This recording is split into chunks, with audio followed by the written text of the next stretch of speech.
হযরত আব্দুল্লাহ ইবনে উমর রাদিয়াল্লাহু তাআলা হতে বর্ণিত আছে যে রাসূলুল্লাহ সাল্লাল্লাহু আলাইহি সাল্লাম ইরশাদ করিয়াছেন যে হযরত নূহ আলাইহিস সালাতু ওয়াস সালাম নিজের ছেলেকে যে উপদেশ দিয়েছিলেন, আমি কি তোমাদেরকে তাহা বলিব না?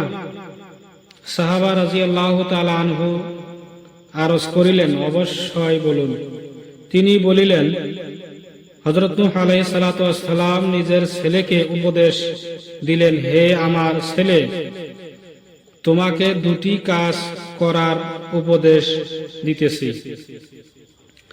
আর দুটি কাজ হইতে নিষেধ করিতেছি।